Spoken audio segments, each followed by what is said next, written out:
I honestly don't care who you are. If you're walking through the woods at dusk, even whilst holding the leads of 9 dogs and a small child of no more than 9 years of age comes tearing through the brushes screaming in terror, you're going to stop to see what the matter is. That kind of thing would have frightened anyone.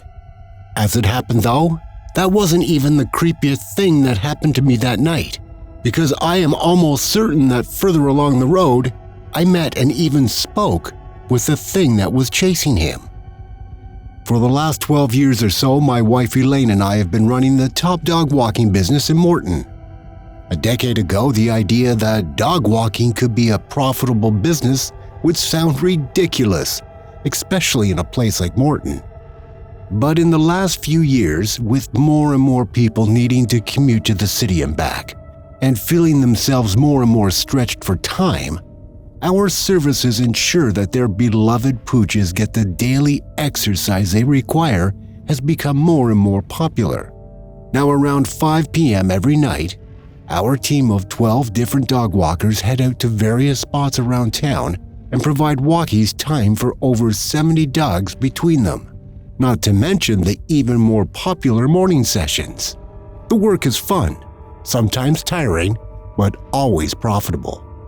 On this particular night around a month ago, I was out with 9 dogs, ranging in size and enthusiasm, and had the various leads joined together on what we call a multi-strap, essentially one handle that numerous leads can be fit to.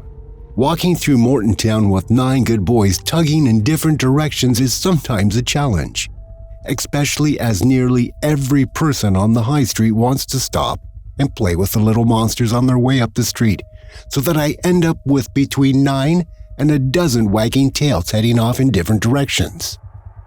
Once we are in the woods though, then the job is a piece of cake. Once they get to know you, dogs are fairly obedient and fairly loyal, especially if on the first few occasions you slip them some bacon bits.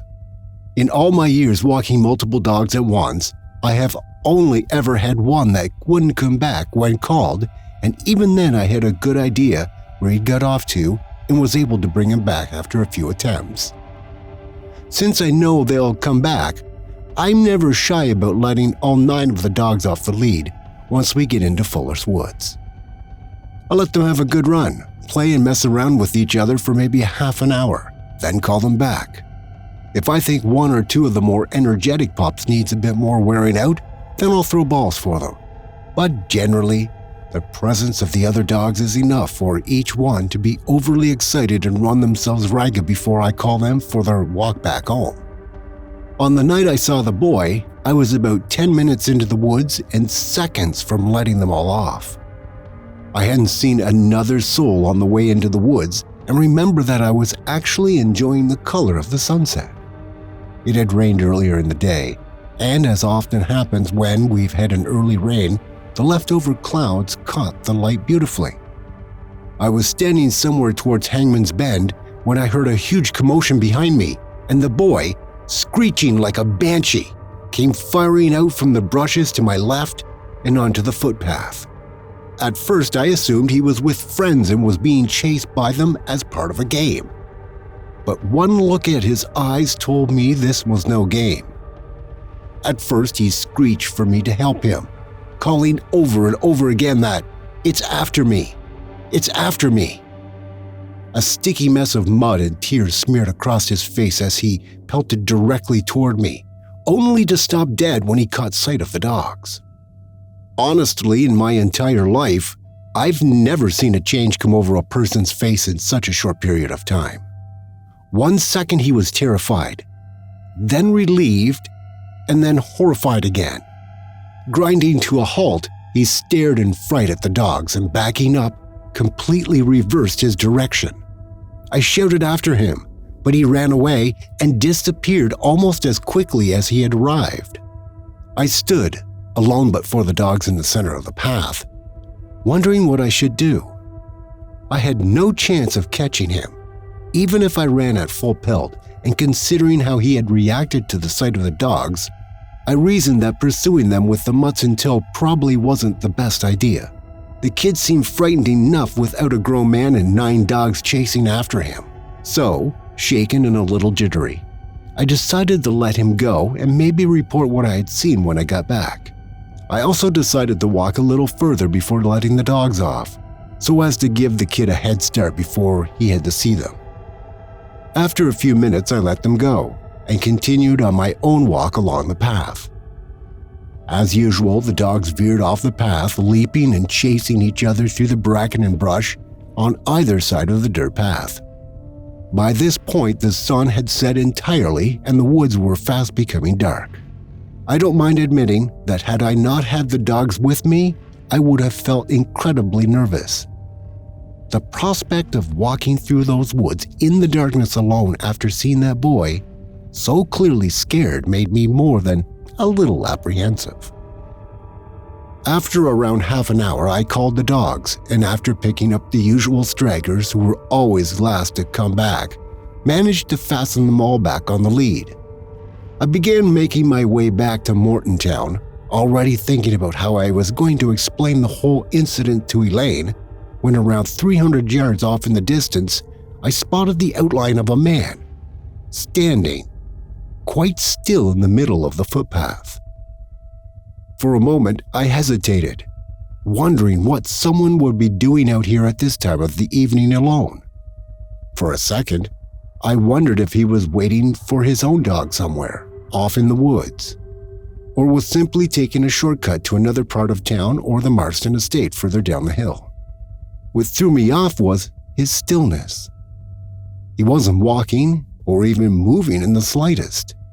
He was standing, dead still and a little hunched, like a statue, directly in my path. For a second, I wondered if this might be a recurrence of that strange killer clown craze that went on a few years ago. But luckily, the man was dressed normally, or at least almost normally. As I approached, I noticed his clothes seemed out of sorts. His shirt was buttoned up wrongly, his fly was undone, and the belt also not fixed up. He was not a man I recognized. Catching my eye, he spoke to me in a low, deep voice that honestly I can only describe as being halfway toward a snarl. "I'm looking for my son," he said flatly and with such little emotion that, whatever reason, I instantly suspected him of lying. "He's a small boy, around 9 or 10 with blonde hair. You didn't happen to see him, did you? He might have come your way. I'm very keen to catch up with him." What I also remember of the man's face was that his eyes, unlike any I have seen before or since, were yellow. Not the iris, but what should have been the whites of his eyes. Whether it was a trick of the light, I could never be sure, but the effect was unsettling to say the least. Here I was met with a dilemma. If this was indeed the boy's father, concerned and out looking for his son, then I could not in good conscience deny him any help that I could give. Yet, I felt compelled not to. Something about the man's appearance and about the way that boy had screamed and asked for help as if he was being chased made me wary. Not to mention the way he had said 9 or 10. Surely a father would know how old his son was. For a moment I said nothing, trying to decide whether to share what I had seen when something happened to decide the matter for me. All at once the dogs, usually boisterous and even a little difficult to control, began whimpering in unison, yelping and whining in a way I'd never seen them do at any other time. Then, all at once, they sank to the ground, all 9 of them, not in a sitting or lying position, but completely onto their backs. All 9 dogs exposed their bellies, laying down in that submissive act, as wolves will in the presence of the alpha male, showing themselves to be lower in the pecking order before the head of the pack. It was an action that chilled me and yet also may have saved me from whoever or whatever I was looking at. The man, if I can call him that, glared angrily at the dogs, then back at me, his lips seeming to curl in what looked like a mix of frustration, disgust, and hunger. Then, shaking his head, he muttered quietly, "Never mind. I'll find him another day," before walking away, not along the path, but into the woods themselves, Moving toward where he had been standing, I tried to make out his path, to work out the direction he had taken, but he had gone, disappearing from both sight and sound. I decided then that disappearing was probably a good idea, and despite protest from a few of the hounds, I ran the rest of the way out of the woods. I never saw the man or the boy again, nor did I see the dogs react in that way to any other living soul. Now, I'm not the superstitious type.